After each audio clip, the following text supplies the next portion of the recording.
മധുരമുള്ള പഴം പിക്ക് ചെയ്യാൻ ഒരു സീക്രട്ട് ഉണ്ട്. കടക്കാരന് ഇത് ഇഷ്ടപ്പെടില്ല. മാതോളി നാരങ്ങ വാങ്ങുമ്പോൾ മുകൾ ഭാഗം ഉരുണ്ടിരിക്കുന്നത് നോക്കിയെടുക്കുക. കൂർത്തവ ഒഴിവാക്കുക. ആപ്പിൾ തിരഞ്ഞെടുക്കുമ്പോൾ തൊലിയിൽ കൂടുതൽ വരകളുള്ളവ നോക്കുക. അതിന് മധുരം കൂടുതലായിരിക്കും. മുകൾ ഭാഗവും താഴ്ഭാഗവും കുഴിഞ്ഞിരിക്കുന്നതാണ് നല്ലത്. മാമ്പഴം എടുക്കുമ്പോൾ നീളമുള്ളത് തിരഞ്ഞെടുക്കുക. ഇതിനെ ആൺമാമ്പഴം എന്ന് പറയും. അണ്ടി ചെറുതായിരിക്കും. ഉരുണ്ടവയ്ക്ക് അണ്ടി വലുതായിരിക്കും. ഹാമിമത്തങ്ങ വാങ്ങുമ്പോൾ തൊലി പരിപരുത്തവ നോക്കുക. ഞെട്ടിനടുത്തുള്ള വരകൾ വ്യക്തമാണെങ്കിൽ അത് കൂടുതൽ രുചികരമായിരിക്കും. ഡ്യൂരിൻ വാങ്ങുമ്പോൾ ചെറുതായി വിള്ളൽ വന്നവ നോക്കുക. പക്ഷേ വിള്ളൽ വളരെ വലുതാണെങ്കിൽ ഒഴിവാക്കുക. മുള്ളുകൾ വിരലുകൊണ്ട് അമർത്തുമ്പോൾ അല്പം നീങ്ങുന്നുണ്ടെങ്കിൽ അത് നന്നായി പഴുത്തതാണ്.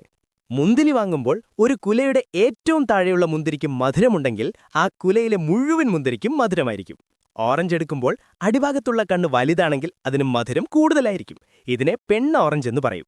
ഡ്രാഗൺ ഫ്രൂട്ട് വാങ്ങുമ്പോൾ മുകൾ ഭാഗം ഉണങ്ങാത്തതും പുതിയതുമാണെന്ന് നോക്കുക. ഇലകൾ തമ്മിലുള്ള അകലം കൂടുതലാണെങ്കിൽ മധുരം കൂടുതലായിരിക്കും. പീച്ച് തിരഞ്ഞെടുക്കുമ്പോൾ നല്ല ചുവപ്പ് നിറമുള്ളവ നോക്കുക. പുറത്തുള്ള വര ആഴം കുറഞ്ഞതാണെങ്കിൽ മധുരം കൂടും. നേന്ത്രപ്പഴം എടുക്കുമ്പോൾ നേരിയ കറുത്ത പുള്ളികളുള്ളതും അല്പം വളഞ്ഞതുമായ പഴങ്ങൾ തിരഞ്ഞെടുക്കുക. നേരായവ ഒഴിവാക്കാം. സബർജില്ലി വാങ്ങുമ്പോൾ അടിഭാഗം കുഴിഞ്ഞിരിക്കുന്നത് നോക്കുക.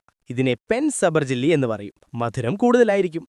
മാതളനാരങ്ങ എടുക്കുമ്പോൾ അടിഭാഗം വിടർന്നു നിൽക്കുന്നവ നോക്കി വാങ്ങുക.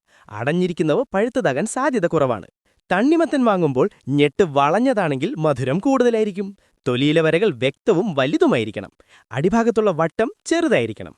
ഇനിയും ഇങ്ങനെ യൂസ്ഫുൾ ടിപ്സ് വേണോ? ഫോളോ ചെയ്താൽ മതി. എല്ലാം ഞാൻ പറഞ്ഞുതരാം.